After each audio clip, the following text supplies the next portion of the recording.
So go ahead. There you go. All right. Okay, it's 4:30. So we'll do a roll call. Open the meeting, do a roll call. Commissioner Lyons, Here. Commissioner Nimick, Here. Commissioner Kinzer, Here. Commissioner Rock, Here. Commissioner Milfief does not seem to have joined. Commissioner Moss is absent. I have a get well soon card for him because he's currently in the hospital. For those online, I'll keep it at my desk for a couple days. You just want to swing by. And then we have a vacancy on the final position. Okay. All right. Well, we do have a quorum. We'll get started. Just to remind everybody, first notices all done correctly. Okay, great. Just to remind anybody or everybody that if you've had any ex parte communications or if there's any conflicts of interest of any of the applicants or applications, let us know at the time of the application. And with that, we will move forward to the review and the approval of the minutes. The February 1st minutes were not part of the package, so we will not be just going or approving those tonight. So we just have the February 7th minutes. So any questions, concerns, additions, changes to the February 7th minute? Nope. All right. I move to approve the February 7th meeting minutes. Second. We have a motion and a second to approve. All in favor? Aye. Aye. Aye. All opposed? None, hearing none. They have approved. All right, and we'll move to the preliminary development for the plan review. We have a pre-app for a conditional use permit for the short-term occupancy for 1190 Majestic View Drive. Peter McCall. Hey guys, can you hear me? Oh, yes. Great. Good afternoon, everyone. Appreciate you guys adding me to the beginning of the agenda. It was very nice. Just an overview, I guess. My wife and I own a home at 1190, which we purchased in 2021. It's a 5-bedroom home in the Spring Mountain Ranch subdivision. We use the home for our family as well as a vacation rental. I manage the rentals along with a local property manager there in McCall. He's our local contact. As the home is a 5-bedroom property, we're requesting a conditional use permit. I filed the pre-app. We've sent letters back in January to all the neighbors. We held a neighborhood meeting that month. We spoke to 3 of our neighbors and got no negative feedback there.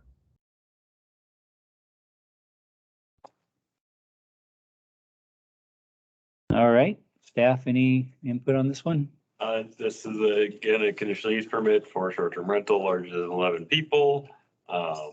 We'll be working with the applicant as he gets closer to submitting his application. Forward to working with him. All right, Peter, you mentioned you do have a local contact because you've probably seen the application, it has to have somebody here that can respond within 24 hours a day if there's any issues. Yeah, absolutely. It's Tyler Busby. He's with North Fork Property Management. Okay. And have you had any, I don't want to say violations, but any issues in the past with any problem renters? We have not, no. The home was a short-term rental prior to us purchasing the property as well. We heard from some of the neighbors that it was managed by a sort of a third-party property management company that wasn't necessarily as discreet on who they were renting to. So they had a few problems, nothing major prior to us purchasing the property, but we've had no issues with our guests or with the neighbors. Okay, good. Commissioners, any other questions? No questions. No? Yeah, I guess we'll see it for. So yeah, I would say continue, well, excuse me, Ryan, do you have any questions? No, I do not. Okay. Yeah, so Peter, I just say continue working with staff. They'll kind of lead you through the process. This is a fairly new process that's been enacted basically this year. So we're going through the steps and we'll see you at a future meeting. Do you have any Sounds questions good. for us?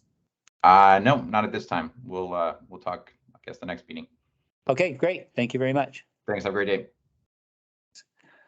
All right, with that, we'll move to the consent agenda. Are there any items on the consent agenda that anybody would like to pull out separately, have any discussion on, any questions of anything? Everything seemed pretty clear to me. I don't see anything. I didn't see anything. Ryan, you have any questions on any? No, we got Bill. Nope, no questions for me. Okay, I move to approve the consent agenda. Second. all right, we have a motion to approve with a second. All in favor? Aye. Aye. Aye. All opposed? None, hearing none, the consent agenda has been approved. All right, now we'll move on. See, there is no old business. So we'll move on to the new business. We have a design review 2227, line 2205, 1410 Mill Street. We have David Carey and Wayne Rumley. David, are you presenting or Wayne? I can present. I can start and I'll correct him. Okay, perfect. I think I used Yeah, if you about him here in a while. Yeah, it's kind of switched up to the front. Can 2 people be up Yeah, there? absolutely. Just need your name and address. I'm Wayne Rumley, architect here in McCall. My home address is 1008 Bitterroot Drive. Work with Epicoast Design on the last house project for David Carey. It's also here. Is there a mic or is It it? picks up from the I think it's. Yeah, I know, that's unnerving. David, camera right there watching you. well, that, yeah, that. 13895 Lang Court, McCall, Idaho. So if I can just give you a quick overview, this is on the glass house, which I'm sure you guys are all familiar with. The old mill office building is what it used to be way back when, and then through various iterations. So David purchased the property kind of in a mid renovation. The previous owner passed away, and we were able to do a number of projects to finish that up under administrative approvals and directly with the building, with John Powell, with the building inspector. You know, there were some big doors that went out to nowhere, you would fall to the ground and various items. So essentially what happened is we were able to do quite a bit of renovation work along the way without actually coming back through on design review, much to Brian's chagrin and his predecessors. And what the reason we're here today is really kind of officially kind of wrap that up. We're not actually proposing to build anything new beyond what's already been built over these last few years. But again, it also had to do with timing of COVID and supply chains and contractors and not being available and all kinds of issues that things ended up going backwards, like I say. So we did the various phases of renovation that you have seen there under limited say administrative approvals, working directly with the building inspector. But one thing that had never been truly carved out was an overall stormwater and control project. Part of the reason for that is also that the city has quite a bit of work planned for the surrounding streets.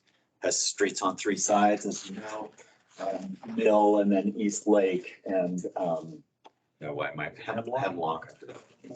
And so what you see here, and so then, sorry, so there's a lot of kind of balls in the air for this little project. And we kind of kept our scope, within the property line, knowing that some of the things outside the property were coming. And so when you see Morgan's staff report, there are quite a few questions about what's surrounded. So I do have a revised site plan that will replace this sheet that you're looking at here.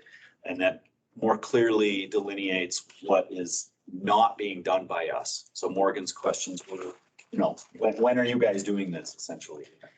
Just to clearly delineate who's doing this. So I can hand those out to you. There. And then we have Scott Acker's stormwater report, which is all this again. Scott Acker's stormwater report, catching up to the conditions that were found on site as well. All the work in the surrounding park. There's been a lot going on over in that area. So essentially, we're not really proposing to build anything new. We're proposing to document what's been built and show that it was done correctly. So it looks like all your, oh, sorry, we're not there yet. And if here, I'll chime in a little bit. It's worth pointing out, because it has been such a while since we've done this. If you are Joe Public and you walk by this, you wouldn't know that we've even been there. We didn't even change a coat of paint on the outside. We didn't do anything to this. A lot of work was done on the inside. Jokes about a marriage, but no, it's we picked it up as it was. We didn't replace a window. We didn't, like I said, do a coat of paint. It was exactly as it has been done here. Wayne made a reference to the previous owner putting sliding glass doors on this side, which is the existing building, that were going quite literally nowhere. They're dropping 10 feet. So, and not that, oh, woe was us. We wanted to build a deck. So we worked with obviously getting John Powell and doing, what do you call it? Approval for the deck. So we did a deck to manage that. But that's the only exterior thing that we did. And then we were juggling, working with Parks and Rec, with city engineers, and again, no disrespect, it's a collaborative process with engineering and whatnot, on all the work that was being done across the street. Would there be some alignment with that? Was there budget for that? Were we going to be doing all the sidewalks and streets, and when would that be done? And to be honest, I think, and I'm not good with my rules, but with the exception of changing use from commercial to commercial, this was office, and then we changed it. We struggled working with, even with the struggle wasn't with the city. The struggle was working together to define what the space was, because it's run through the Hotel McCall. It is an event space. It is a lodging space. It is a hotel space. It's kind of a funky hybrid thing. So changing its use from 60 years of office to this, but at the same time, not really changing much about it, was kind of a funny project, I think, for all of us, because much was being done and at the same time, not much at all was being done. The landscaping had never been done in years past. And the only reason why we did what we did was because we were trying to stabilize the backyard, because we did have to make connections with, we didn't change sewer, we didn't change water, didn't change any of that. So we did have some internal connection issues just because of the nature of the construction of the house, the office. And then it's a case of working with Parks and Rec this is all the city's work out here, right? Outside of our plan, this is all the city's intent, which we think is fantastic. And we met with them back and forth for months and months and months. Again, not a negative process, positive process. The challenge is they've got all this and to the city's own admission, they don't have any timeline for it and they don't have any money for it, which I respect that. That's not a criticism. So we literally had to put in temporary we didn't want to do it, but we had to finish the backyard because we couldn't just have it be dirt out the back of this facility. So we did put in these concrete blocks as retainage wall to stabilize the bank so that we could do that. But it was a struggle with how we interface with what's going on out there. Future sidewalk. So I think that's kind of it in terms of my thoughts on it. Obviously happy to answer questions, but Wayne is exactly right. We're kind of, basically it's done and we're just trying to put a bow and a ribbon on it. And hopefully, and I don't mean that dismissively, we've been working with these guys on getting to where we are. The intent of this project was always to buy it and to keep it kind of exactly as it was. We appreciate that once you kind of start doing things, you're kind of opening yourself up to some additional current law, rules and guidelines. We're trying very much to keep it sitting softly on the property and trying not to turn it into some giant commercial exercise. And that's the juggling. I get frustrated with this guy because he has to go by your guys' rules on not covering the whole damn thing in asphalt and concrete, because that really does stink. It's not a budget thing. It's an aesthetic thing. It's a style thing. It's a cultural thing. And if we will have no permeable surface left, if we have to do everything that we're, sort of being, I don't want to say be asked of, but kind of what's neat about this thing is how it just sits there kind of gently and softly on the land. And if we do what we full deal here, it's going to be a sea of concrete, which would be a shame. Yeah, but we're avoiding all that. We're doing our best. Yeah. So, I hope that explains a little bit. The property line is like this, the property line is like that. I know you can see it here, but when you see this, it looks like it's a lot of our land, but this to code historically and currently, our property line is a drip line on this side. So this is not us. This is not us. This is not us. It's a high and tight.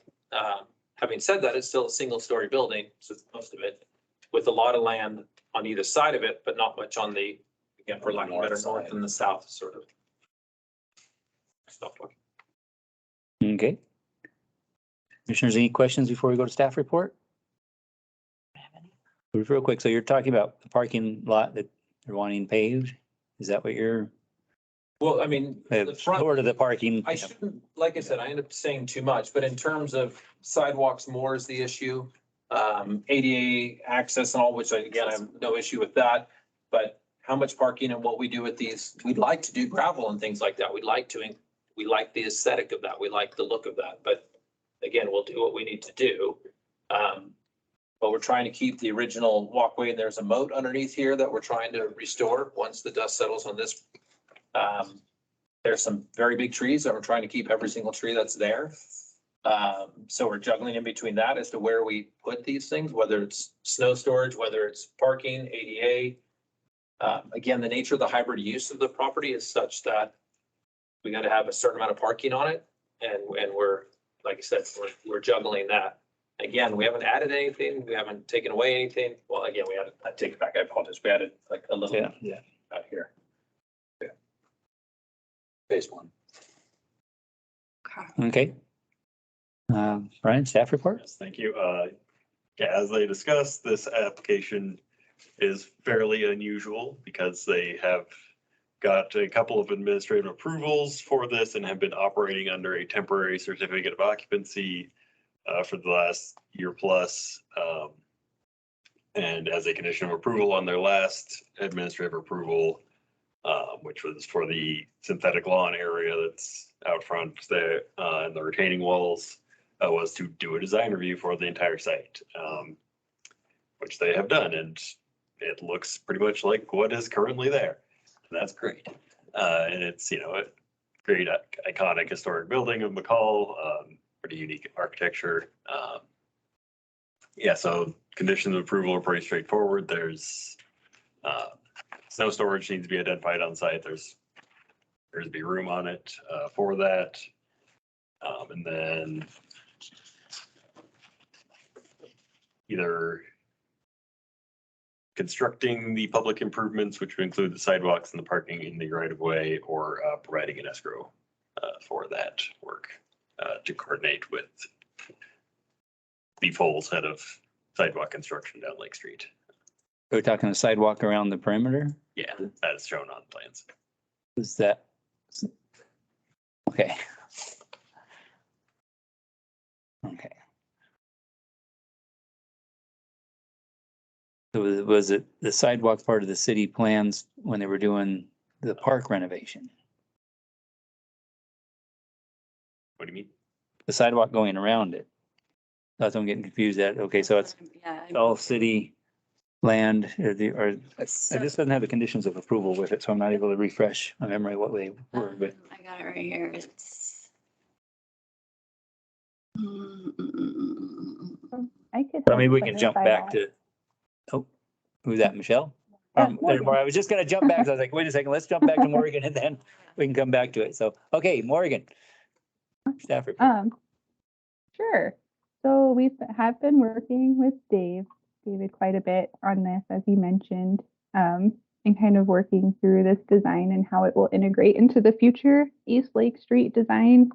I think that's the biggest question mark we have right now. And it sounds like there's an updated site plan on what they're proposing to construct versus what the ultimate plan is for this intersection or this whole stretch. This is a separate project from the park project. And we put together a preliminary plan. But we just, like it was mentioned, we don't have the funding for it currently, but we wanted to know what that would be and be prepared in case a grant or some other money comes up for us to construct this.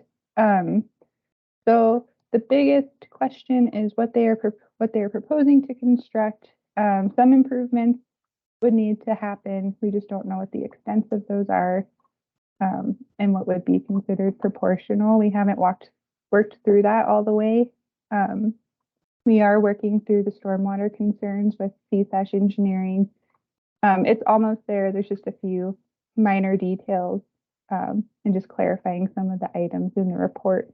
But overall, it meets our standards. Just a few things left to work out.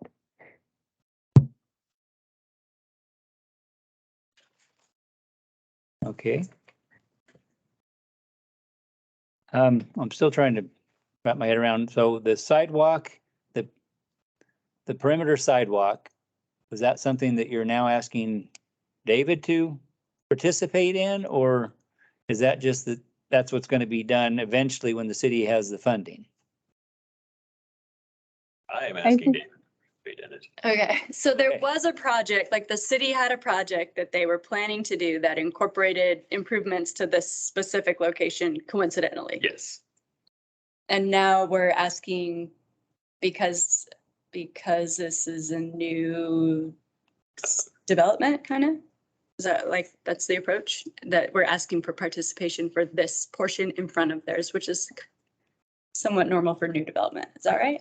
Yes, by Fall City Code 3.8.16, all development requiring design review in central business district shall provide sidewalks. You as the commission can determine the proportional share of what that may be. If you feel that doing everything is too far. Based on the fact that it is not a new construction, it is a modification on existing construction. Mr. Chairman, There's also the relationship to the now sunset urban renewal district, which probably was a lot of the driving force behind the initial sections of sidewalk. But you could ask Michelle, she's online, for more about that timing. We also have an escrow agreement for the house that is currently under construction, a couple plots down for sidewalk construction. Very similar. Okay, I was just gonna ask that. I thought we did something with that. Michelle, do you have any more on that as far as with the urban renewal and timing? Does that change anything? Is there any of those? I'm doubt there's any of those urban renewal funds, but wouldn't that be something that would be applied towards this? So the design itself of East Lake Street was funded by the Urban Renewal Agency. Since that was one of their last projects, since that time, the district has closed out. So there are no longer funds for this area. But we felt like it was important knowing that there were several potential developments and redevelopments occurring along the street to figure out that street section so that we have a shovel-ready project. So we're able to look at different funding sources as we move forward. So we did the park design, and then we also looked at the full design of this street as part of the MRA's work. But now, like I said, there's not actually funding for construction through that entity, so it would have to come through the city or another funding source. But And maybe that Bill- design has been done. Yeah, the design's been completed. And what I will say too is our city attorney is also on the phone if you have any questions about sort of the question of what's the responsibility of the developer versus what is not in terms of what's roughly proportional, because I think Brian was starting to get into that. But I think Bill can probably do a good job explaining that as well. Okay, Bill, are you there? That probably would be good to hear your thoughts. Hello, Mr. Chairman, members of the commission. The issue on development related to a particular parcel and an exaction like the construction of sidewalks is typically what's the extent of the development on the parcel in relationship to the requirement for something like sidewalks or streetscape. Streetscape improvements are very typical in an area like this particular part of your shoreline near downtown area. So you look at what is required. Now, if this particular parcel is surrounded on three sides, then you start asking some proportionality issues. But typically most parcels, particularly in a commercial type setting, it's not unusual to require that parcel to provide sidewalks and streetscape improvements along the right-of-way. But I hope that answers your question. Partly, yes. All right. Okay. Commissioners, any questions now before we go to a public hearing? Any discussion before we can come back and obviously have some more, but I think we'll have some more, but no more questions at this time. So okay. I just want to clarify, so all the landscaping is done, the deck is in, obviously, the blocks are in, everything that's on this new site is done. This new site plan. Yes, within the property lines. Right. Within the green. The parking needs to be cleaned up a bit, and the accessible sidewalk needs to be built. That's the. We have not poured, for instance, we have not poured a cubic or whatever, a foot of concrete or paved anything Okay, because we weren't sure where to go and what. And the reality is we can't. What are we married up to? Do we married up to the current grade? Do we married up to these plans? That's again, and I hope none of this at any point comes off as critical of the process. We're all in this together. We're trying to figure out, how to connect the dots, because if we were to do what's on here right now, what, like I said, are we marrying up to the street? Are we marrying up to the sidewalk that's drawn? Are we marrying up to what? Yeah. So no, the artificial lawn went in. We gravelled and improved the parking here, but we've not done, concrete sidewalks. We have put in some These trees. two locations. We haven't done the sidewalks at those two locations because they do What- tie to this New future sidewalk. proposed grade. Yeah. And where it's gonna happen. And so, Sure. yeah, so while I showed that here in order to make sense, just to show where it's going to go.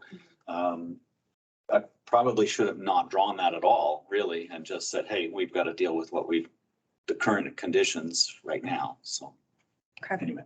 And it's been a while since I presented to McCall P and Z, so do you want me to comment on what's been said at this point, or do you guys want to talk and then we come back? Because I definitely have some comments. But Have you come back after the Perfect. public comment in case there's any additional things you can Have a readdress? chance to comment on what's been And said. yeah, Thank you. Ryan, do you have anything before we go to public comment? I do have a question quick. Thank you. I guess it's a question more for city staff, but I'm reading in the conditions of approval and it says to have the applicant construct all public improvements shown on the building plan. And I was just hoping that you could list out what all means. Yeah, so Is my that- intent with all was the basically everything that's shown outside of the right of way that doesn't currently, or outside the property line doesn't currently exist. So the pave the parking, stripe it for the back end, construct the sidewalk, the bulb out, landscaping along Lake Street and Hemlock. If you want to be more specific in the conditions of approval, that would probably be worthwhile. Okay, so just so I'm clear, Brian, that's paving the parking lot and constructing the sidewalks, the landscaping, including the bump out on the intersection, I'm assuming. Yes, and I was referencing the parking in, the on-site parking. You're referencing the on-street diagonal parking? Yeah, that's what I was referring to as public improvement. Is the, Morgan appears to have appeared with a need to say something.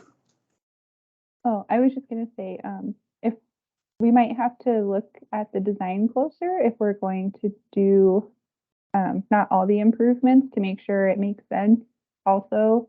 Because I think there is a grade difference between these proposed plans and how the grading and the drainage works for that bulb out in particular. So we might have to work through some of that in general if it's going to be pieced together, just to make sure it's still safe and doesn't, and we're not going backwards and have to rip it out and redo it in the future. So that, just one more question then is kind of a follow-up, I guess. The property to the south on East Lake Street, I mean, what's the city's envision there with, a sidewalk going around this property, just kind of ending there and parking just kind of ending there? Is that how that would work? No, so this was the intent of it, putting it in an escrow account to give it that option, so that we can coordinate this application, the 1400 Mill Road existing escrow, and then find some other funding sources in the future to connect them Fill all it. into once. Okay, all right, thank you. I have a question regarding the parking requirement. Is the project supplying sufficient parking within its own boundary lines to meet the code? Or are As they relying a on the parking on? development within a current or former urban renewal agency, they have no minimum required parking. So they, Interesting, okay. Yeah, it's a little weird, but yeah. But as you can see, even with that, we've assigned 4 spots there, 2 additional spots there, and there's even more. And the only thing this whole thing is surrounded by parking, right? I mean, it's a great big parking lot on East Lake Street, on Hemlock, and so on, whether we like it or not. Okay, I think we'll go ahead and move to the public hearing. So maybe you want to sit down, I don't know if we're gonna have anybody speak or not, but we'll probably have you right back up, but Definitely would like it. yes, well, absolutely. So, okay, at this point, we'll open up to a public hearing. Is there anybody online or on the phone that wish to comment regarding this application? You may need to hit *6 if you're muted. So once again, anybody online or on the phone wish to comment?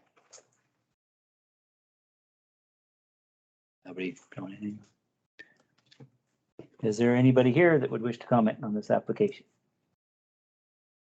All right, well, that was short and sweet. Hearing no comments, we will close the public hearing. And with that, if you would like to, even though there's no public comment, if you want to respond to some of the other ones, and I'm sure we'll have some more discussion, but if you want to go ahead and respond to some of the questions we've had. Yes, I mean, yeah, hopefully it's a dialogue, meaning we're back and forth here a little bit, because I don't want to pound out some decree here, but I think we can appreciate that this is a unique situation. It certainly feels that way to me. Apparently I only get caught up in things that are challenging and unique and weird. It's a gift, I guess. I don't know. Hopefully you guys understand that in no world is a developer that literally added a deck to an existing structure that's been here for 60 years. Am I going to pay for all of the parking and all of the sidewalk around what is it, 270 degrees? From here all the way around to here? I know there's no parking delineated or sidewalk shown here, but it goes to here. Part of it is bringing it through here. Even if this was flat as a pancake, that would still be a pretty expensive undertaking.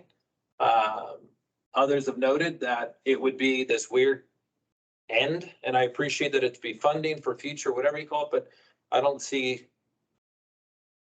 Yeah, that's a massive ask. I mean, that is the scale of that ask. Even if if I knock this whole thing down and put 4 condos, which is what is zoned for it, and we did our commercial aspect to it, there'd at least be some capital involved in doing that, and that would make sense. And we would have, like I said, we've scraped this down. We could have started from scratch on grade and so on. But for us to be on the hook for all of that is, like I said, I'm not in the remotest bit comfortable for that. Are we willing to contribute? Absolutely. When and how, that's what we're hopefully here and in the future here to discuss. I appreciate I'm not asking for favors or anything like that, but hopefully there's a 30-odd year history of doing right by this community. We did almost an identical sort of exercise to what was done in downtown on the Hotel McCall. On that same corner, same thing. We contributed, I think, all of that for that sidewalk. We did sidewalks well beyond what was asked of us in terms of the scale. The same bump out, same landscaping exercise. Again, we did that. So we've done that in the past. We'll continue to do our fair share. We've sidewalked beyond what was necessary with the Hotel McCall. And I say that the downtown property that we own there. So we're not here to turn and burn on another project, but yeah, this is a lovely thing. And I appreciate the thought that went into it, but this is also a pretty premium exercise, right? When you talk about a contribution, I get it. I like it. I like this idea. I get it's also there both aesthetically as well as to manage the elevation changes and keep ADA and grade changes on the sidewalk. But again, it's a big ask in terms of if somebody's gonna, if a project could cost 100,000, but we decide we want to spend $1 million on it because we want to make it fabulous. To say that I have a percentage share of a premium price, or that's tough. That's really, really hard. This is a very nice thing. We want to do it correctly. I don't disagree with the parking schemes. I think this is a nice thing. It's necessary. Like I said, connecting across here, all of these complicated grade changes. You can see the property line. You can see the existing retaining wall. I mean, it's a challenging thing. I mean, we get the road snow plows end up in our property and we scoop it out and move it around. I mean, it's a difficult thing. Talking to city engineering, no one likes this road, right? It doesn't crown correctly. It doesn't have storm drains on it. And again, it's not a criticism. It's an old road, but trying to, they want to get that right. Well, it's hard to get that right. This road here, all the work that was done on the park, they didn't go into the road, not 1 inch, with the exception of cutting into it to connect stormwaters and things like that. For the other side, nothing out here has been changed. So we're struggling with that. There's no stripes, no markings. People park wherever they want to do. It's a pain. Again, it's not a criticism. It's what we have to deal with at the moment. But yeah, there are no sidewalks in this part of town. Not a 1 foot, even with all the work that was done on the park, it didn't extend up onto the street. Is that okay? No. But there are none there. And for us to solve that problem on our own, 100%, I'm not comfortable with. I don't know how far the city got with the previous owner, because again, they were kind of marching ahead with that. We were not aware with anything when we purchased the property that there were any conditions attached to it. Again, we know how to work in town. This one is hitting everything that makes it challenging. It is CBD, it's a scenic byway, it's lakeside. I mean, we thought we weren't within X distance of the lake, then we were, and that's our fault. But I mean, it's kind of getting everything, right? If a Venn diagram, and I'm shaded by every single thing, so it is challenging. Yeah, we've been contributing to urban renewal with all of our downtown properties for a long time. I think we've done that correctly. Yeah, I think that's kind of the bulk of it. But yeah, we want to do this correctly. I think it's a gem.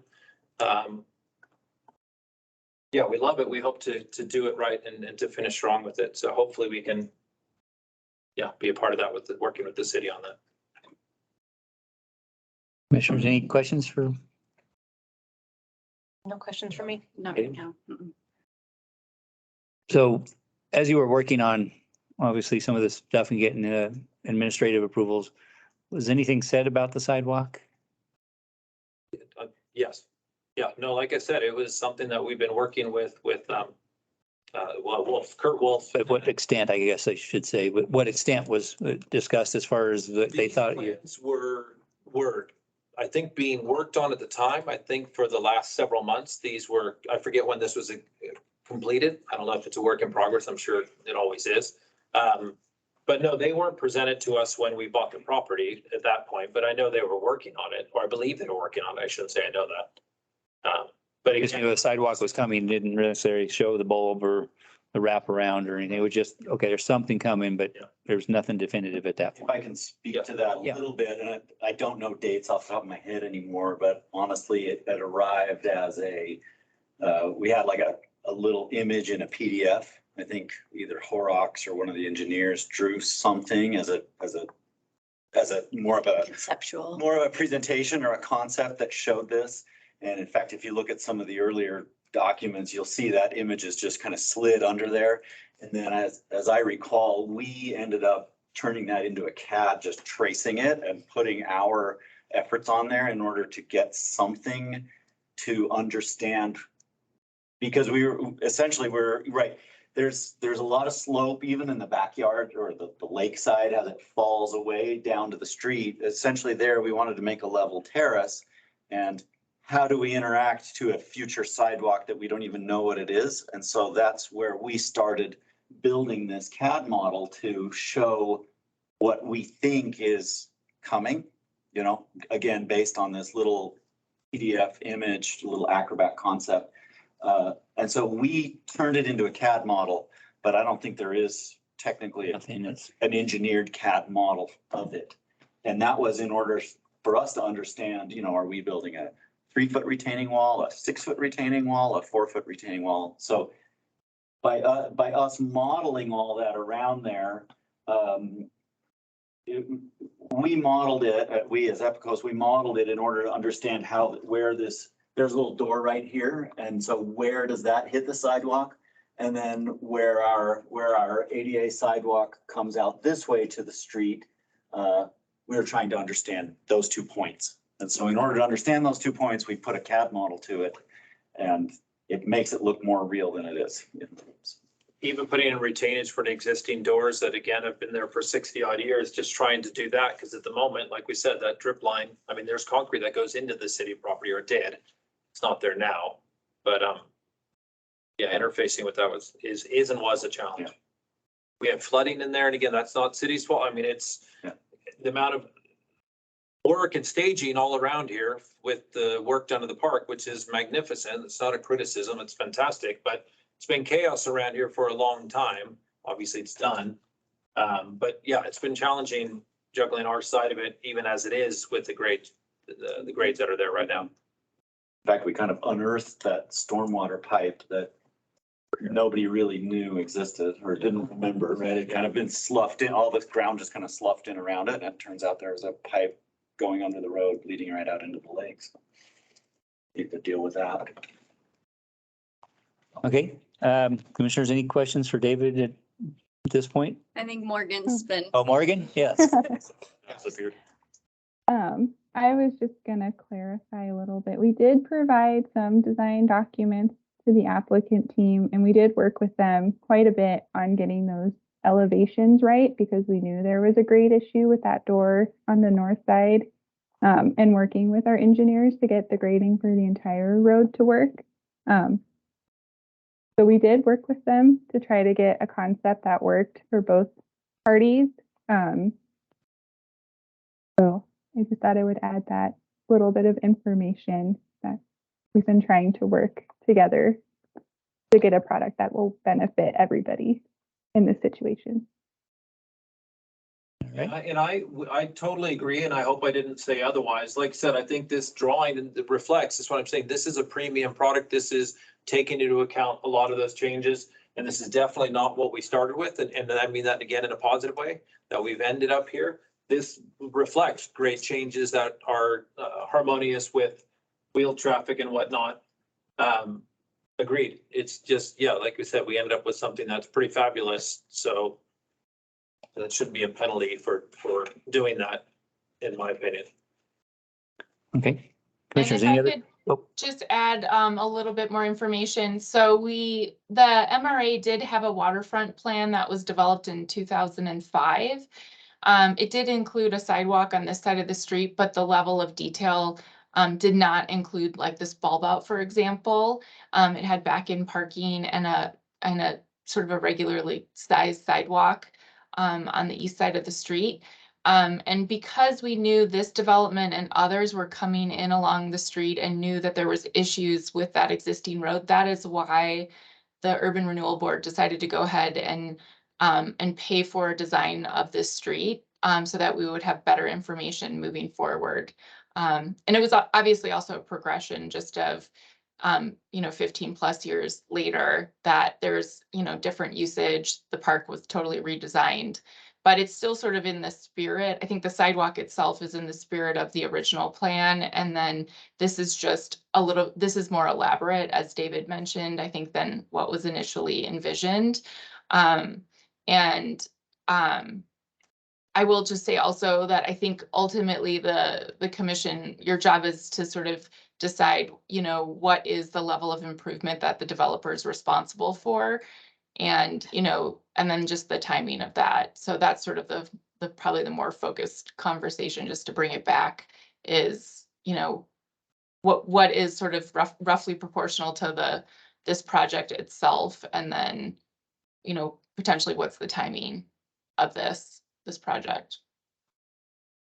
And again, I don't fully appreciate all the rules in terms of slide rule and, well, if we bought this building and did nothing to it and kept it as an office, I'm not sure what we're on the hook for.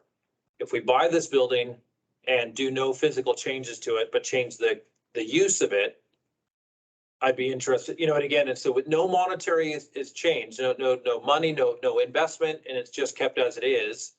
That's not what happened, but we changed the use. But let's say we spend, I'm gonna make up a number, $100,000 on the one improvement on the outside of this building, meaning the deck. It would be a shame if I have to spend more than $100,000 contributing to a sidewalk that, like I said, there's gotta be a relationship or proportionate, if nothing else, to the expense. We spent a lot of money on the inside, mainly because we didn't want to tear it down, mainly because we're working around a 60-year-old slab on grade and all the old plumbing and so on. But I don't know. I should know that. I should have brought a lawyer, I guess. And I know I don't mean like lawyering up, but like understanding. But if we bought it and did nothing, what are our requirements? If we buy it and change the use, what are our requirements? If we buy it and make some improvements, what are our changes? If we bought it, tore it down, and went 35 feet up and 10 feet down and did the condos and so on, again, I could see how there would be, okay, you're spending $7 million down here. You can throw $100,000 in the kitty. But if I don't, there's some other discussion there. So we're going to move forward with that, David. So Yep. appreciate. Thank you. And then let's, commissioners, any other questions for Dave before we, yeah, okay. At this point, we're good. So, all right, commissioners, from discussion. Personally, I think, I mean, kind of like that is a lot of sidewalk and a lot of improvement for a small amount of change to the building. One question I have is regarding the design review. So the design review was a condition of approval for a previous administrative review. Aside from that, would any of this normally have come before? It is in the shoreline zone. Don't recall exactly the square footage is it, but it was very close to being on the threshold of, I think it would have been over when you count in the retaining walls and the deck. When you count all the little bitty bits all together, it comes over the requirement. Okay. Okay, continue, Robert. I just wanted. Yeah, no, that's, but I mean, majority of that use is going to be utilized by the park. It's going to be a city amenity. In my opinion, is going to use most of that parking. I mean, obviously, you probably have some events there and I'm sure they'll use some of it as they do now, but I mean, I think what he's done there has been great. Looks great. I mean, but I just see that's a whole lot to require based on such a small change. I'm sure the change of use would probably interact or affect part of that, but and unfortunately, I don't have, in this package doesn't have the conditions of approval, but I'm thinking there should be some more discussion with the staff and applicant regarding the fair amount. Yeah, the word all. Yeah, I Just just, the word all in the, I just in don't, the condition that I yeah. think makes it like, well, what kind of, yeah, what is all, even the city, it sounds like Yeah. it's not 100% I sure mean, what is all. if he was doing a whole new building, doing that wraparound, but partly the city didn't really have a full plan in place for him to even know about a couple years ago. Also, the urban renewal, they had the funds and they're knowing that there was a sidewalk going to be there. I'm kind of surprised that some of the funds weren't put aside for that.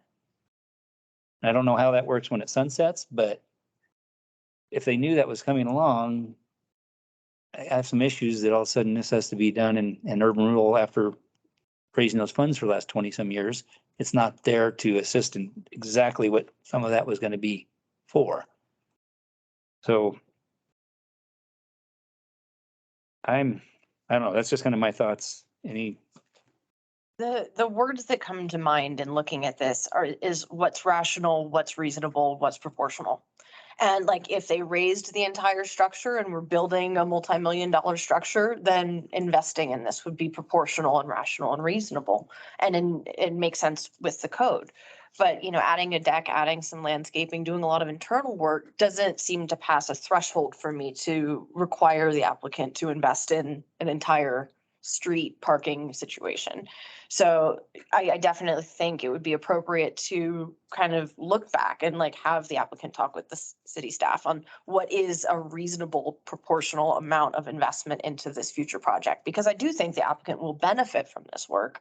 And it is aligned with code that, there is some cost associated with that cost, but it should be like a cost sharing, not do the whole thing.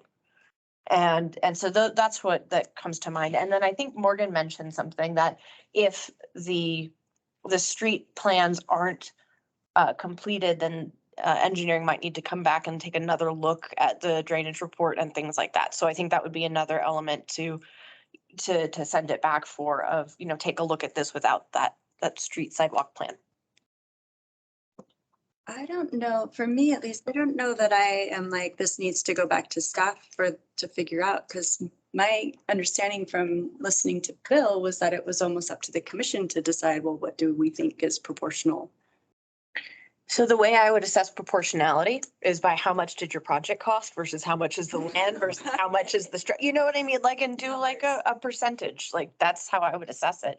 And I don't know that that's the right way to go. I don't know if that I have the expertise. So like, even if I were to assess proportionality, I would need additional data to inform that decision. Sure. Yeah, and I don't know if you could utilize the interior remodel cost, As, yeah, because the normal interior remodel wouldn't affect any of that. There would be no change. exactly. And even with the deck, if it's administrative approval, does it hit that threshold of that as well? I mean, I think to a point, yes, but. Yeah. So I don't know. I'm wondering about like, and this, yeah, the change in use is going to change the impact to the public. Is there a way to evaluate that proportionality? Yeah, these are all really great questions.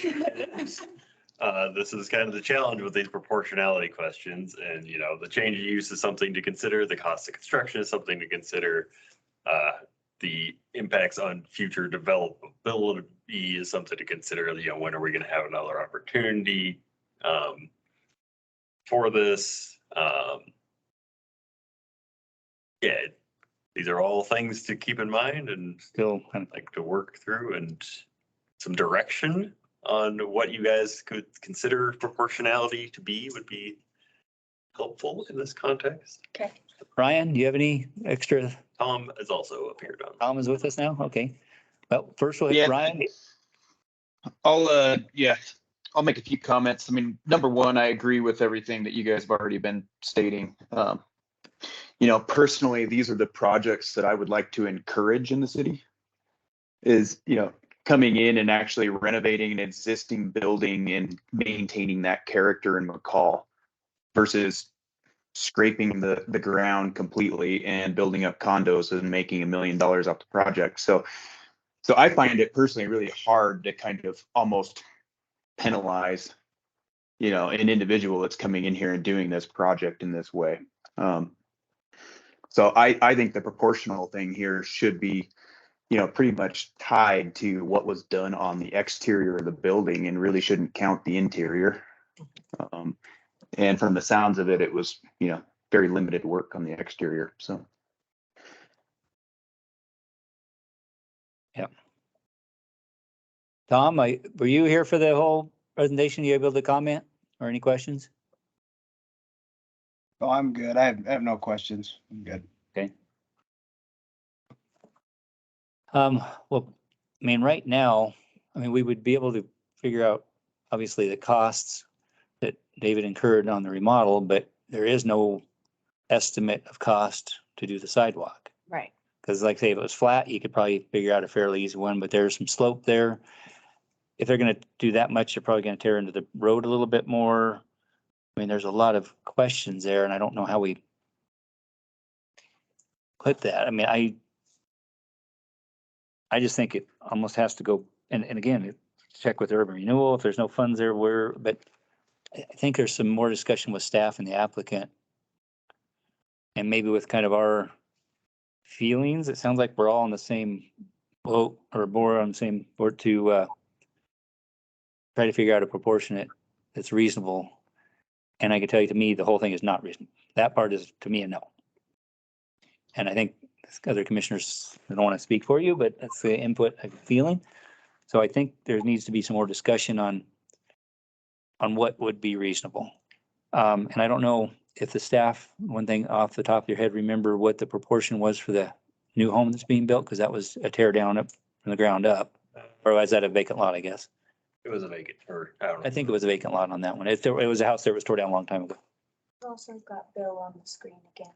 Yeah, Mr. Chairman, I just wanted to let you know that as to urban renewal funds, there is no ability to reserve urban renewal funds for a future project once that revenue allocation area expires. You just don't have the ability to set aside those funds for future use. So just let you know that they didn't have the ability to do that. Okay. So just let you know that there are no such funds. They don't have that. There's no kitty that was set aside for some future use in that area. So just let you know that that's not some future source for this project. Okay, And just to, again, just to clarify that, the urban renewal spent down all of their dollars for the park development. They did set aside a number of funds for the design of the street, but they actually never had plans to actually construct the street. They just didn't have enough funds available. So again, the idea was that this would be a shovel-ready project, so we would be better informed when public dollars become available or private development occurs. That was really the purpose of the design of the street. And the one thing that, Mr. Chairman, Commissioners, it sounds like you may be working toward trying to figure out some funds that might be able to be put into escrow for a future construction in connection with some other work that might be done in that area. And so that might be an option that fits with the proportionality discussion so that it could be leveraged with some other construction funds. So that you don't have just one little stretch of sidewalk or something like that. Yeah. And staff can speak to that vehicle as a tool. okay, thank you. That's good info. So do you remember what that for 1,400 or not 1,400, whatever that one? 1,400 mil? Yeah. I looked at it was a approximately $14,000 escrow agreement, but that was also a much shorter straight Yeah, piece of frontage and a much flatter piece of property.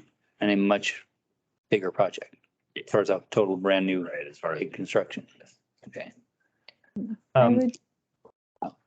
I was just gonna say that estimate came from their engineer also. We required an engineer's estimate for that establishment of the escrow to kind of check it with some of our current costs that we're seeing also, since the price of construction fluctuates so much. Yeah.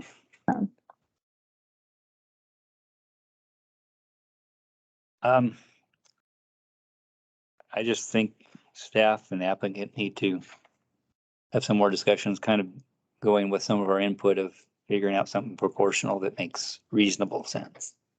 And in terms of what kind of information we use to assess that proportionality, we've talked about the work on the exterior, but not the work on the interior. We've talked about the change of use, and I think that should be a consideration as well. Were there any other kind of criteria or, evaluation metrics for that proportionality? Those two seem very reasonable to me. Yeah, I mean, including some of the landscaping, because Yes. we would have looked at that, so the retaining wall, and so anything exterior. Yeah. And yeah, to definitely exclude the interior. And I would say if we need to somehow get an estimate for those improvements, then that probably needs to be done. Oh, as far as, yeah, As far as determining a dollar amount based on proportionality, I think that should be based off of an estimate, just, well, I think that's gonna be. yeah. Again, and kind of, Chairman, I do have a question regarding like the change of use and balancing the interior improvements, given it went from office space to like hotel interior and event venue space. So the use is necessarily tied to the interior renovation to an extent. I don't know if that's a relevant detail in analyzing the change in use. I'm thinking what they were referring to as far as internal was just the sheer construction cost of making those changes as opposed to the use. Yes, please consider the internal use of the building. Yeah. Yeah, and I do think there's some value to put into they did save a historic building in McCall. Yeah. So I think there's value total to the city and to the citizens and McCall in general for not making it a condo. Yeah. Or multiple condos. Because with that location and the views, that could have easily been a 2 to 3 story condo or 3 to 4 story condo easily. So I think there's got to consider that. So I just think there's a lot to hopefully have staff and applicant talk over before we would make a decision on this. So I'm thinking that we would want to, I was going to say, but not necessarily postpone it to a following meeting. I don't know how long that would take. We have some recommended, let's see. I don't, yeah, It's more just the timeline. yeah. Move it to next month, 2 months from now.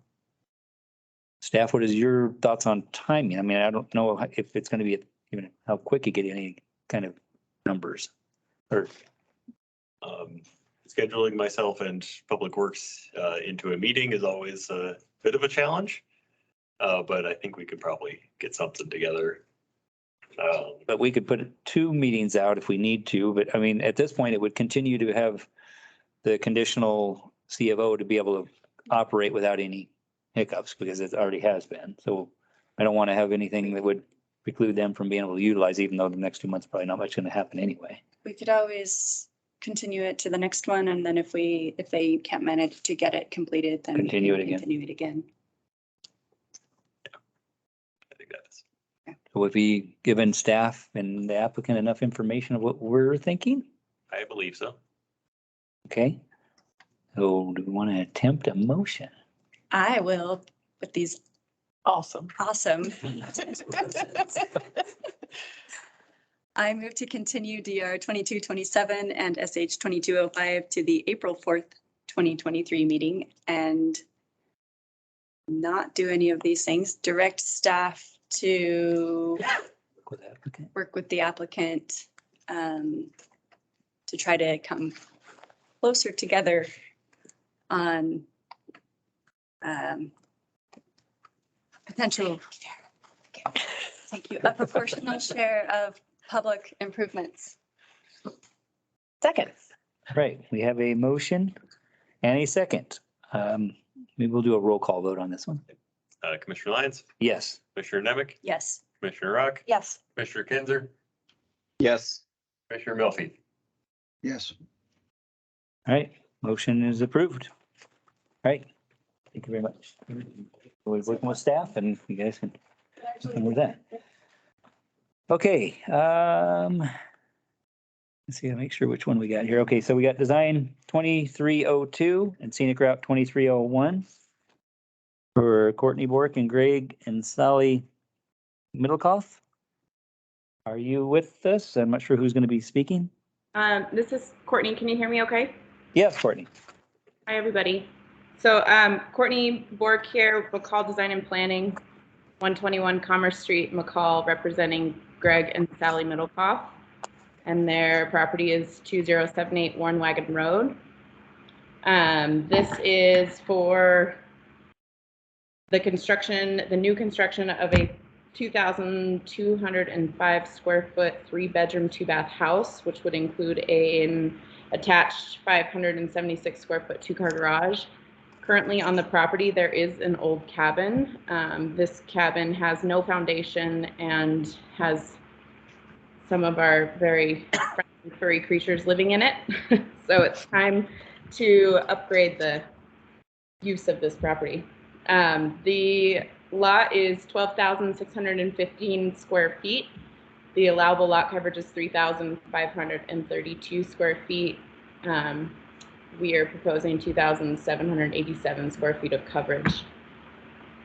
You guys can see the project. So looks like you guys are looking at the landscape plan and the site plan. So you can see the dashed line there of the existing cabin to be demoed. This property has quite a bit of vegetation already, and we would like to keep as much of it as possible. This shape of this site, and then also dealing with an existing well location, which you can see towards the south side of the property, is what's driving the design of this. Let's go to the next page. So here's some site images. Again, you can see in that first property, the image from Warren Wagon Road, the north part of that property is very heavily vegetated. Because of that shape of that lot, we really won't get into building anywhere in there. You can see the existing cabin is slightly peeking through those trees.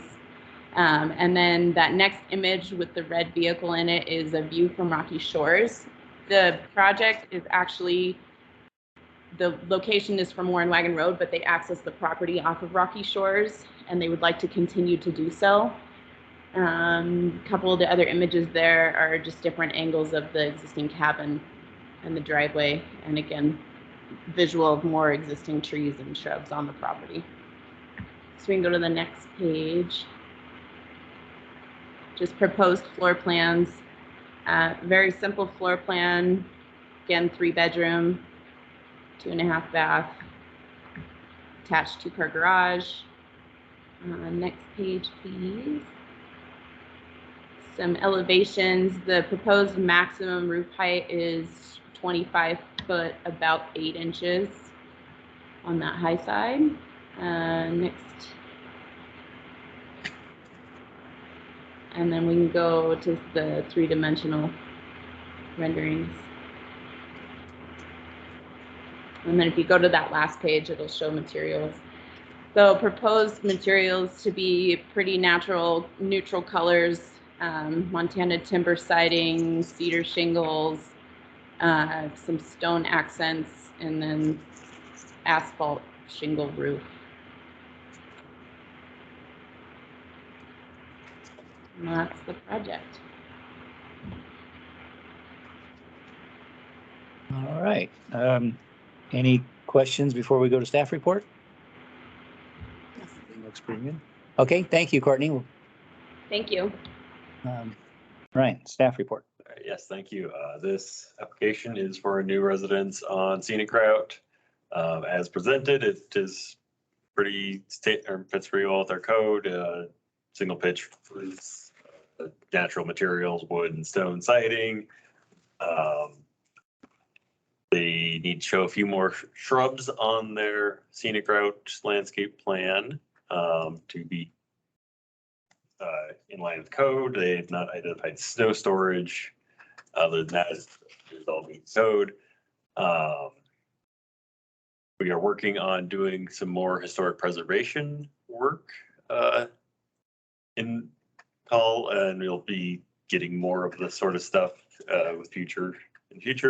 There's an existing cabin on the property that, as described, doesn't have a foundation and has seen better days and does not appear to be a historically significant structure. But it does represent kind of the classic McCall architecture, the single gabled roof and small little deck on the back. So there's a condition of approval to document it per the Secretary of Interior's guidelines they published on historic preservation. So we have a record of what it looked like and how it functioned. I want to move it over next to the toaster. Probably not. More expensive. Yeah, looking at that, I was like, I don't know if that one would actually make sense. It might fall in pieces before you got it there. Excellent. Stand for any questions? Any questions for Brian? I have a quick question, just a clarification on the landscaping requirement. So we have on the second bullet point, no native shrubs along frontage of or requires blah, blah, blah, blah, requires a minimum of 3 native shrubs. But then we're requesting 53 native shrubs. I may have missed writing down per 10 feet. Okay, gotcha. So- I was like, man, how'd we go For from the- 3 to 53? That seems like. Frontage of 175 feet. Okay.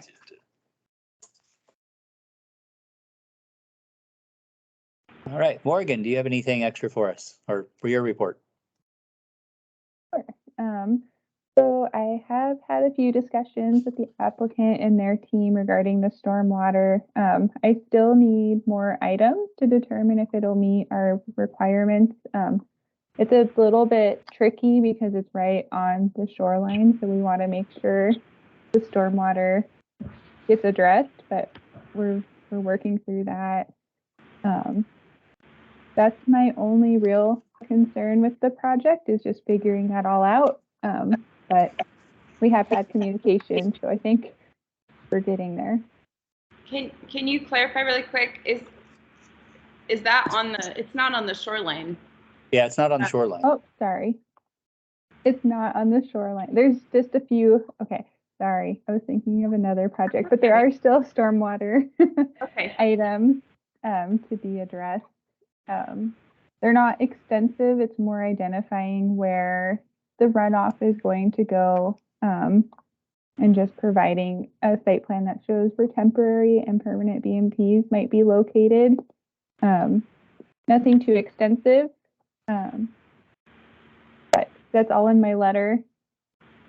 So Thank you, Morgan. Of course.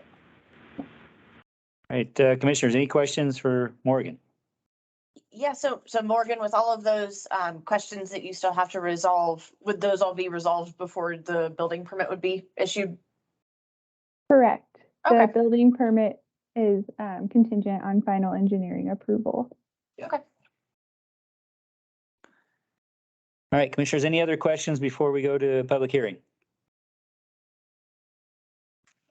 All right, with that, we will open a public hearing.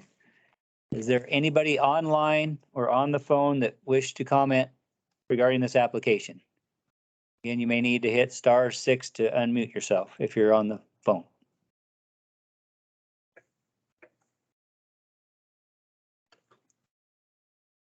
Anybody here in the audience that wish to comment on this application? No. All right, one last call. Anybody online or on the phone that wish to comment? All right, hearing none, we will close the public hearing. Commissioners, I have Discussion. no questions. it looks pretty straightforward. I think as long as Morgan gets the information she needs. I don't know if we make them or when a motion is made, if we need to identify or do any corrections on the plants, or is that No, that still was, showing correctly the ways? yeah. Okay. Ryan, Tom, any thoughts, questions from you guys? Not for me. Looks like a nice project. No, I'm good. Just clarified that she already issued final engineering approval. Her brain was on another application. No. Okay. Okay, well, good. No wonder Courtney was confused too. Yeah, I knew she said waterfront. I was like, wait a minute, I know that's not waterfront. It's not a shoreline. Okay, we're good? Okay, I move to approve DR 2302 and SR 2301 with the staff recommended conditions of approval. Second. we have a motion and a second for approval. All in favor? Aye. Aye. Aye. All opposed? Hearing none, the motion is carried. Approved. Thank you very much, Courtney. Thank you. Have a good evening. Thanks. You too. All right, looks like on the next one, they've been asked to continue that, so I move to continue DR 2301 to April 4th, 2023. and shoreline 2301. It's not listed. Where? Oh, it's not in the, It's not in the header. it's not in the email. Okay. It's on the agenda. Well, okay, Anyway, but I, oh, shoreline. anyway, hold on, I need the number. I accept fault, it's fine. It's 2301 too. Okay, okay, so Design review, DRN, SH 2301. I need it in front of me. Okay. I got this. Okay, I move to continue DR 2301 and SH 2301 to next month's meeting on April 4th. Second. All right, we have a motion and a second to continue this to the next month's meeting. All in favor? Aye. Aye. All opposed? Hearing none, it's approved. We'll move that to the next meeting. All right. That is that. Now we have ADA transition plan presentation from Don Kostelek of virtual planning.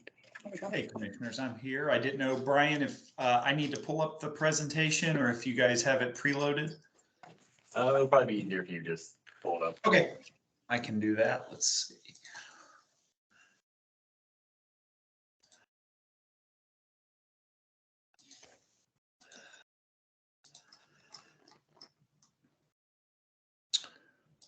All right. So yeah, thanks for having me back. Let me make sure, are you seeing the right slide there? Yes. Okay.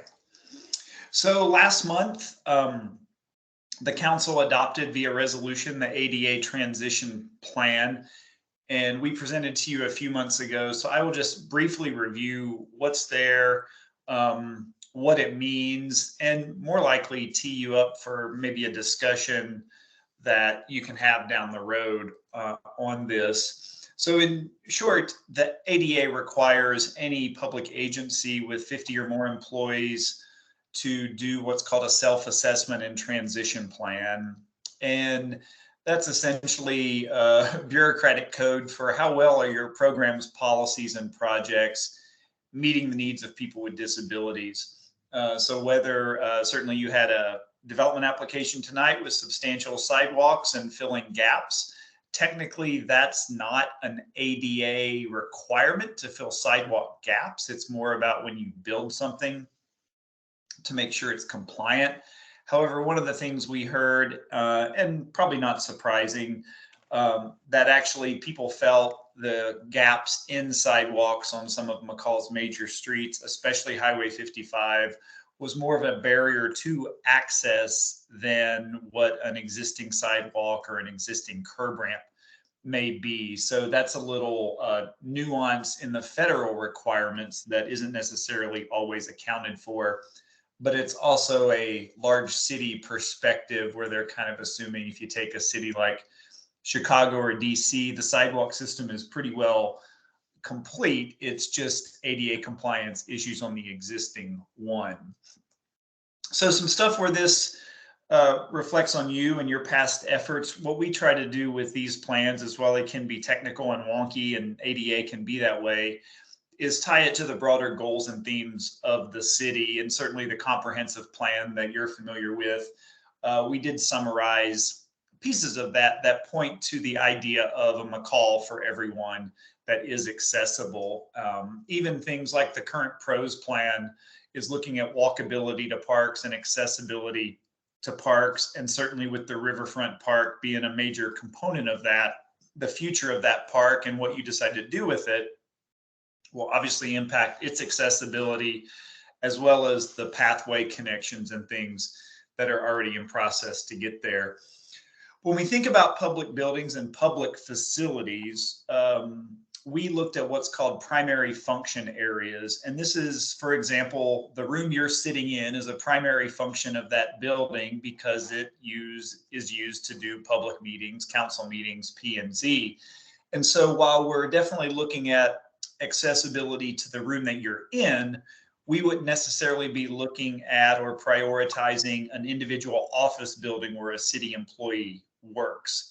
So we mainly looked at what are called these primary function areas of your existing public buildings and your public parks in McCall. One of those being the Historical Museum. And in the law, it's something that is somewhat exempt. They basically say you don't have to upgrade historical facilities for ADA compliance if it would upset the historical character of a building. And what they generally look for is like access to the first floor. And we even working on an ADA plan in a community in Washington, for example, if they have someone with a disability who can't reach the second floor of a historical museum, they do provide them an alternative experience either through video or a book. And that's a very valid response when you have a facility like that. With streets, a big thing that they look for there is when streets are resurfaced, that you bring the adjacent sidewalks and curb ramps to meet ADA compliance. This is something that's very similar to what you see in your city code in terms of requiring sidewalks that might need to be rebuilt or curb ramps built if it's older, and you certainly are requiring sidewalks with new development. So that's how this might tie to some of the stuff that you work on and do. And certainly the bottom right image being St. Luke's and building the sidewalks around their complex is something that was spurred through either the development process or partnerships stemming from that. A requirement for the transition plan is to include a schedule for the city to work toward upgrading its projects, programs, and policies to compliance. And so this is what's in the plan. I'll go over this in brief. Really, the next year or so is about adopting the plan, which the city has done. There are some updates to the policies that the next time it comes around for your kind of annual code of ordinances refresh, some recommendations for you to consider there. And I think there's some that will help clarify and solidify development related policies for that. Another one that the council agreed to is to begin with this next fiscal year of establishing a transition plan implementation fund with a goal of averaging out to about $50,000 a year to address the high priorities identified in the plan. And that's what you see here outlined in purple. Tier 1 priorities are those facilities we either from our technical analysis or heard back from the public of the highest need, tier 2, and then tier 3, which would happen obviously in a much later time frame. And there's other things in here. A big one was really about, as I said, the sidewalk gaps in the city and Highway 55. And so certainly we know the city's been in discussions for some time, and there's some other movement on filling the sidewalk gaps and getting something on at least one side of Highway 55. But there were also some ADA related needs on the existing sidewalks and curb ramps. So informing ITD of those, just so the city articulates that, is an important thing. So some of the major projects, the city campus upgrades, really everything behind the building you're sitting in, when we look at both the public buildings that are there, as well as the access to the pathway, there's for a while been a desire to pave that. And this morphed into a priority number 1 that would also include a pedestrian access route around the periphery and linking those buildings and the pathways. And there's some possibilities through things like federal transit funding that might help the city get the funding for that. So that emerged as priority number 1 from a project standpoint.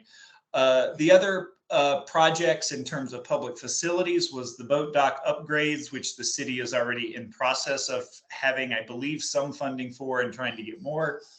The historical museum is really about 2 ramps for the main building and an area between the 2 larger buildings that could just use some pavement stability.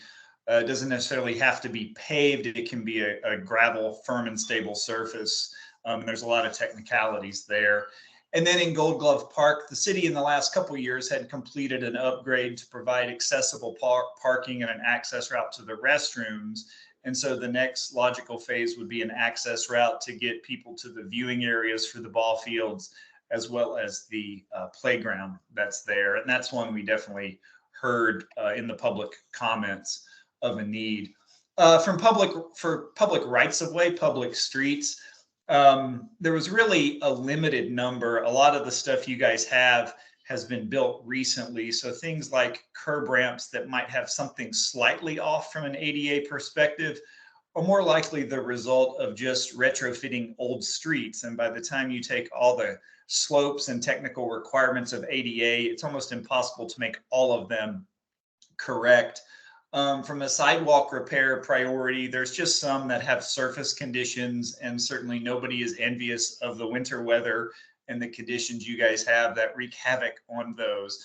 But like we said, a lot of those were really just condition related features for the most part. And then of course the pathway crossings, the Dinehard project that the city has coming on board will upgrade those. The next one would be the Spring Mountain Road pathway that's out there.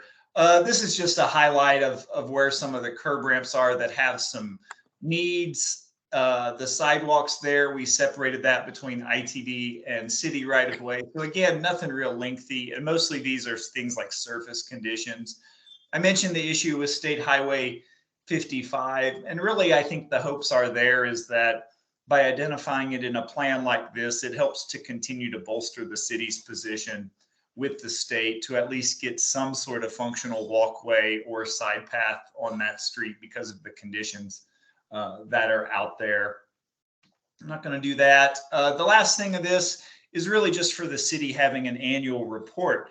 And I think where your actions come into play, as you were reviewing earlier tonight, adding new sidewalks and adding new curb ramps to the system that development builds is definitely an improvement to access for the city that has a dollar value to it. And so while you might have a year where the city doesn't construct a ton of sidewalks on its own, the chances are that you're going to get several segments of sidewalks done via development is worth documenting and showing you're making progress on making the city more accessible.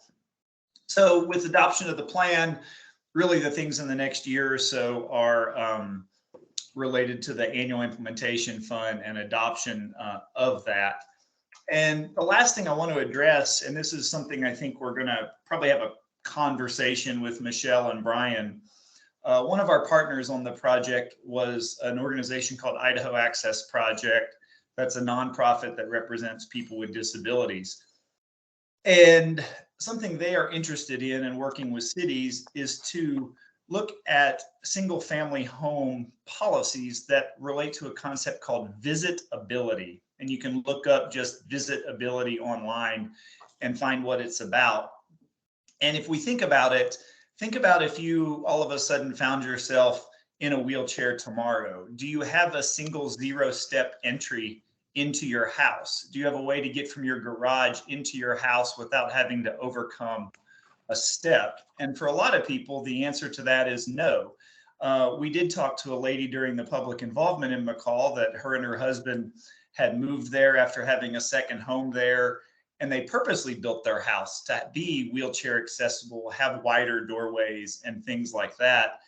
And one of the things that several cities have done is adopted an ordinance for their single family housing that has the 5 or 6 key components of visitability. And especially for McCall, given the growth and the single family homes you have coming on board, that's a factor, as well as just the number of second homes and vacation homes that open up the rental market just to more people, especially those with disabilities. So like I said, I think we're interested in having that conversation. That's not necessarily a city requirement to do that. But when we look at things like housing policy and making housing accessible to people with disabilities, it's really mirroring a lot of the requirements we have for multifamily housing and putting that in a single family realm. So hopefully we'll have some discussions with staff. I know Idaho Access Project is interested in it. And if McCall looks like a good community for that, some of that may be coming back to you in the future, but I don't want to commit Brian or Michelle or anyone else to that. We just put it in there as another way to help make McCall more accessible. And that will ultimately be a decision that rests with the city. So with that, I will stand for any questions. All right, thank you, Don. Commissioners, any questions? No. That looked good. I think it's fantastic. Yeah. Yeah, I think it would be important. I've been asking for years to have the city start budgeting towards some sidewalks to connect basically from Shore Lodge to the airport on at least one side. Yeah. So I'd like to see, even if it's a small amount, if they start budgeting towards that. Yep.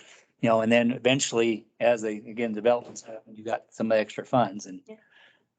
they would have started setting it aside 25 years ago, we'd have it. Yeah. And I know, But moving forward. yeah, I know an issue we in fact, like earlier today, it's, okay, we want you to build a sidewalk, but there's no sidewalk around you, right? So it's this little piece of island sidewalk and that doesn't make a lot of sense. So moving forward on this, I'm very excited about. Yeah, and there are some other policy exploration recommendations in there. You guys have what's called a parks fee in lieu. That if development doesn't want to meet a parks requirement, they can provide a fee in lieu of constructing it. And several Idaho cities have that for sidewalks that can basically not have an island of sidewalk like you were discussing, but use that pot of funds to then fill sidewalk gaps on higher priority roads. And my personal opinion is for McCall, if you are, say a single house on a street that has no other sidewalks is required to build it, chances are by the time you would get to building a full sidewalk connection there, given your winter weather, the sidewalk they build might not be worth much in the end. And two, oftentimes they have to establish a new centerline profile for the road for drainage and things. And so a lot of those kind of end up being throwaway. So I think it's a good policy to explore that could be put into a pot that would fill a gap on a Davis, maybe match a grant for ITD for Highway 55, those roads that really have a higher risk factor for pedestrians overall, not just those with disabilities. Yep. Yeah, I like that. Yeah. All right, thank you. Any other questions for Don? All right, great. Don, appreciate it. Thank you. Hey, thank you. Appreciate it. All right, looks like signs. Do we have any signs? No, but next month you will see a master sign plan for the airport. Oh, of the cool. main building facing Dinehard. All right. Well, then we will move on to the letters of interest for the planning and zoning members. is there I mean, I got them in the packet in a list or a line. So let's split this up. We've got two vacancies. We'll start with the easy one. I- We've got the area of impact. Gonna, One letter of interest from Dana Pugh. I'm gonna mispronounce a lot of last names there's a couple here of interest in this. here in the near future. But yes, we received one letter of interest. She is online. And yeah, we'll start with that one. All right. Dana, would you like to introduce yourself and just tell us a little bit about yourself? Hi, can you hear me? Yes, we can. Hi, my name is Dana. I was originally born in Columbus, Ohio. I went to school at Miami University of Ohio, not the Florida one. And I studied engineering management with a focus in environmental engineering. And then I graduated and quickly became a ski bum, and I moved to Colorado. Spent about 4 years in Colorado, and then I made my way to Tahoe. Still technically a ski bum, but I was working as a senior manager for mountain operations. So I was actually starting our summer business at Heavenly Mountain Resort in Tahoe. So we had, 15 activities. I had 250 employees. And then we had a lot of other committees, and I was in charge of our sustainability committee, as well as I led our committee of Powder, which is for women and equality and inclusion. And then my husband and I decided that we were ready for a new adventure. So we made our way to McCall after camping here and falling in love. We both worked at Brundage when we first moved here, and now I'm working at St. Luke's McCall Foundation. And yeah, that's a pretty quick summary. All right. Commissioners, any questions for Dana?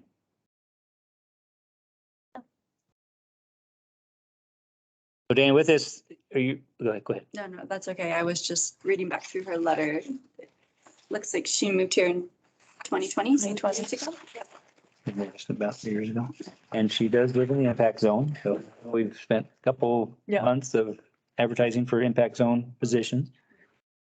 And Dana, I'm sure you're aware that we meet basically once a month. Occasionally we'll have a second meeting, but for the most part, once a month. And on Tuesdays, are you pretty open on Tuesday evening, the first Tuesday of the month evenings? I am. Okay, good. Have you had, I don't know if you've had a chance to look at any of the city codes or aware of any of those items? I haven't yet. I will be happy to review before our next meeting. Okay. All right. Now, should we go ahead and make a discussion on this? Yeah. I think, yeah. So, okay, we're gonna, thank you, Dana. We're gonna talk with amongst the commissioners here. Commissioners, any I see no objection, and she sounds like she has the interest and energy to support the commission. So, yeah, Yes, and availability. yes, yeah, availability, no conflict of interest risks. living in the right location. Yep. We haven't had a lot of people for an impact, and it's important that we have an impact person to fill that position for the county. Yeah. So yeah, Ryan, Tom, any thoughts from you guys? Nope, I have no concern. No, she sounds like a good candidate. Brian doesn't scare her away. All right. I'm open Keep for the a packet motion. size small. So Yeah, I think we moved We- to recommend and for the county county commissioners. commissioners. Yes. I move to recommend that Dana Paul, is that right? Correct. Be recommended for appointment, I don't know, to the Valley County Commissioners? Recommend for the Valley County Commissioners to be appointed for this impact zone. Yeah, yeah. Sorry. Correct. It's not a good one. County commissioners to appoint. Yeah, we want to make a recommendation for commissioners, Valley County Commissioners to appoint Dana to the To impact zone. represent the impact area Yeah. on the planning and zoning. Yeah. Commission. Meredith has it. You good? You're good. Move as stated. Move as stated. Second. As typed by Meredith. All right, we have a motion and a second. I think we'll do a roll call. Okay. Commissioner Lyons, Yes. Commissioner Nemec, Yes. Commissioner Milfies, Yes. Commissioner Rock, Yes. Commissioner Kinder. Yes. Great. So Dana, what's going to happen next? We obviously have recommended that the county commissioners approve you for the position. Because it's within the impact zone, it's up to the county commissioners to approve you for that particular position. So either Meredith or Brian, I'm sure will be in touch with you. It'll be on an upcoming county commissioners agenda. They do have multiple meetings a month, so I'm not quite sure what day it'll be, but I'm sure they'll be in contact with you. It'd be good to try to either be online or there with them just in case they have any questions for you. And once they approve you, then we can have you here. Sounds great. Thank you so much. Okay, great. Thank you very much. Look forward to working with you. Okay. Now, go back and I guess we can go through the order of what we have in the packet. It's probably just as easy. Give you a little update. Oh, I So did see one. Okay. Received a letter of interest from 7 individuals. Wow. John Sanchez, Rick Farmer, and Kelly Hill have all rescinded. So those, we're down to 4. Michelle Rezench. Wrench. Okay, like cool, got it. Dave Petty, Tony Curtis, and Mike Spilotros. Okay. We're down to 4.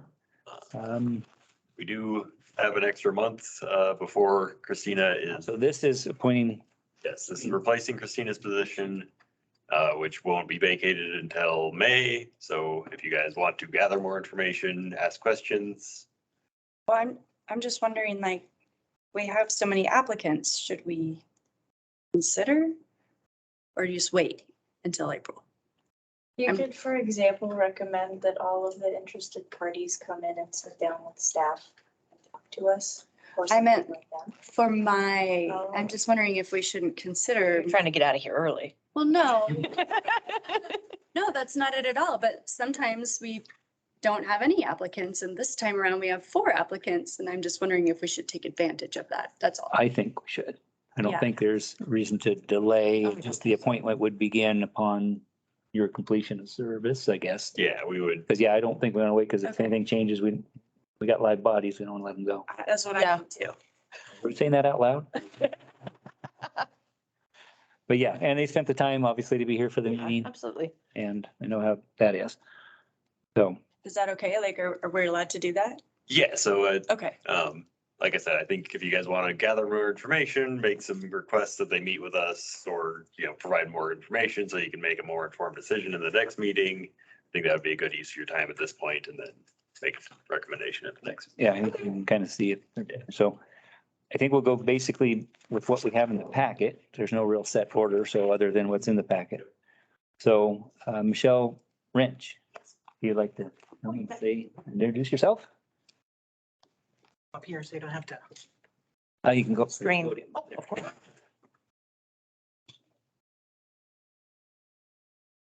I'm Michelle Wrench. I moved here about 1.5 years ago from Northern Illinois, Southern Wisconsin area. I was Director of Community Development for 26 years at the City of Crystal Lake, which is a town that was a small resort community, and a lot of Chicagoans went there to enjoy the beautiful Crystal Lake, and then it slowly became gentrified and became a community of 43,000 people, so a big change. So a lot of my job was overseeing all that growth from small little cabins built around the lake to much larger homes and estates.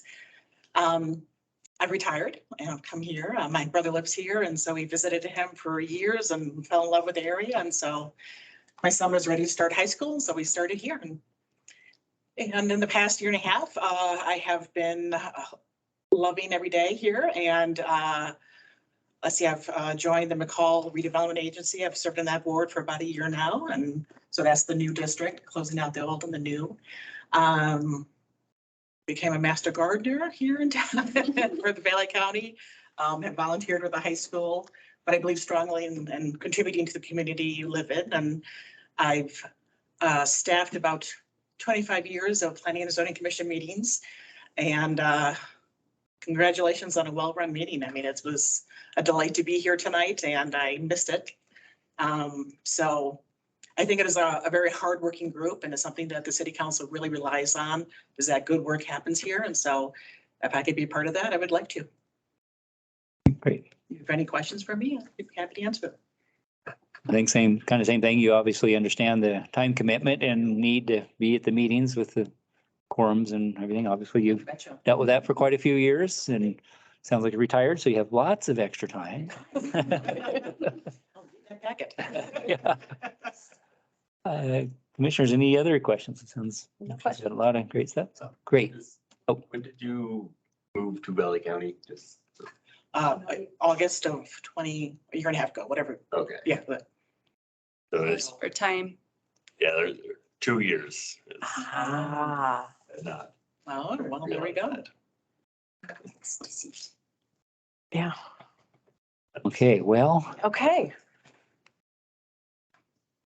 We did not know that. yeah, so, well, with that, we need to be 2 years.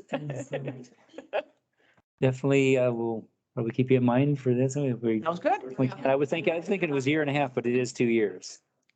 Okay. All right. Okay, let's jump over here. So Dave Petty is no longer, right?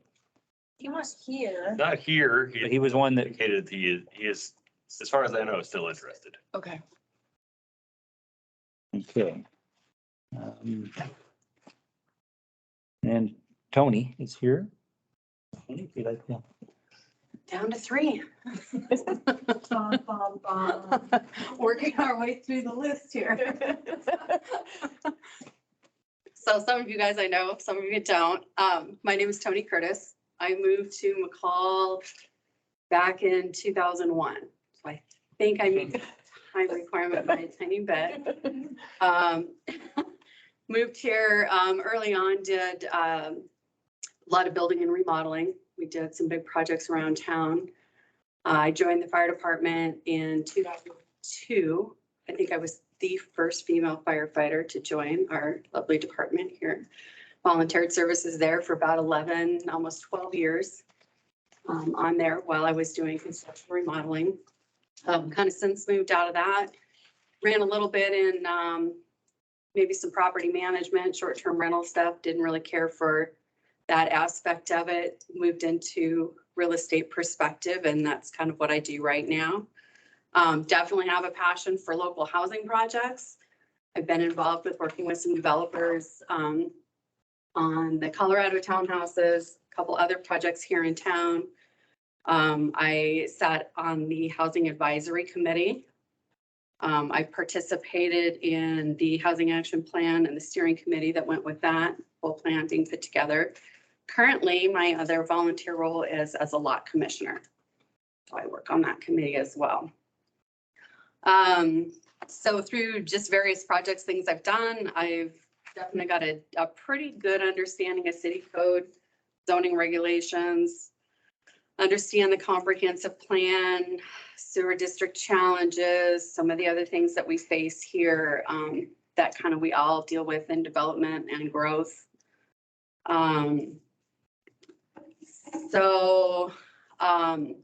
Really, I guess kind of the reason that I was interested in this is we just recently dissolved the Housing Advisory Committee. I like to stay involved and stay busy with things like this. So I just would like to, I guess, kind of have a voice in local projects, contribute back to the community a little bit. I would love to be able to help a little bit more with some of the builder developer challenges that we find as they go through the pipeline, being able to help with some of that. So that's kind of it in a nutshell, I guess. Been here a long time, seen lots of growth and changes. So would love to be, still be a part of that. You guys have any questions for me? Is there any questions for Tony? Obviously, you've heard the time commitments and Yep, time works great. I tune into a lot of these meetings just because I like to stay in the know anyway. So I'm kind of up on some of the projects that have been going through. So kind of already in that loop anyway. So you must have left. I did not leave. You did not leave. I've literally been here. Are you tired? I feel like it's almost like I can call it's purgatory. Become best friends. I literally have been here since 2001. I have not left. No, wait, I mean, yeah, 2001, but like, there's all these other things on here that, look. It's a, are you looking at my resume? Yeah. Yeah, the resume, those are things that happened before I moved here. This is just a resume. There's just a lot of stuff on there. So like, but what about like the McCall Fire Protection District? That was in June of '01 to, Yeah, I moved here in 2001. oh my gosh. Okay. I got there. When you have lived in McCall, Idaho for 3 years, you get a 3-page long resume because I've literally done almost everything there is to do here. Sorry, my brain was totally like, That's okay. No, I'm 21. I was the like, whole time. 21. And then I was like, wait. Yep. Every day, still here. 2001. I made it. Any other questions? Nope. So That's all. So my question was on potential conflicts, especially with the new vacation rental code coming out and that process. And on your resume, it does state that you are involved somewhat in that kind of vacation rental management. So I just kind of wanted to assess from your perspective, like how often do you think you might have something coming to this group that you personally touch and have to recruit yourself? Yeah, that's a great question. Interesting too, and I probably should elaborate that a little bit more, but through our Housing Advisory Committee, I definitely was very proactive in the regulations that have come down the pipeline. I think for years, that's literally why I got out of property management and short-term rentals, is I felt like they were too unregulated. So I have definitely had a voice in helping get some of these regulations already put into place. Most recently, I have not done any short-term rental management. You will see my name throw on an application that's going to roll through in the next month because I was like, okay, fine. Not that I want to, but what I have done with everybody that is interested in that is I make sure that they fully understand what the regulations are, what they mean, and what the process is going forward. I do not plan on managing vacation rentals going forward.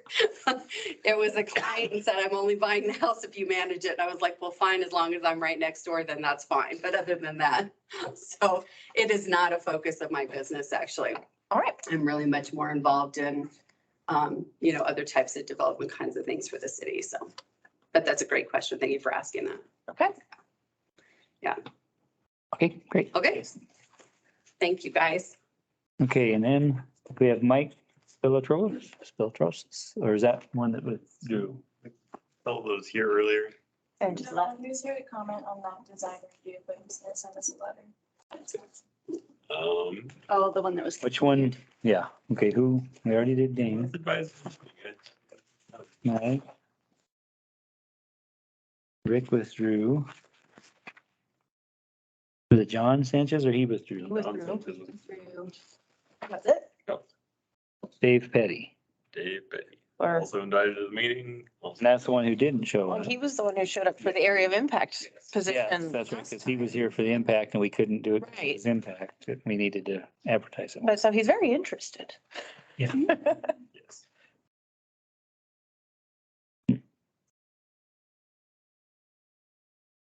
So. Still trying to figure out. So Mike Stilatros was interested, he just not here. Yeah, you didn't know it. Okay, he's one of our 4. Okay, so he was in. Then we have Tony, Yep. and then we have Dave Petty. Petty. Mm-hmm. And Petty was here on the previous meeting.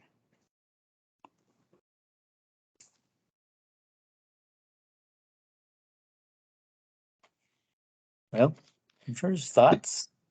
So, I mean, we talked before about, giving the, interested parties an opportunity to meet with city staff and learn more about the process if they would like. And if there was any additional information that we were seeking from them, give them a chance to respond. I don't personally have any other, pieces of information that I need.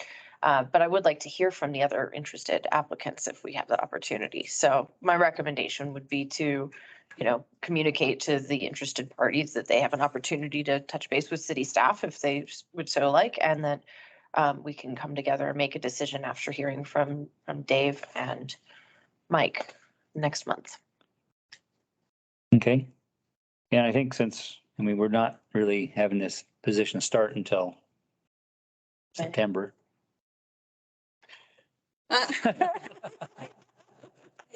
May. That might make sense, just because, again, Dave was here and did present in front of us, and now for whatever reason he wasn't, so I kind of feel a little bit bad about that. I Yeah. was hoping he would be here so everybody could do this, but, so yeah, kind of makes sense. If we could, it'd be nice to meet them at least. Do we need a motion to that effect? And what are we moving? Defer the decision to next I month? don't know if it would be a motion in this, because well, I guess there's another item, so it would be a motion An action item? that to,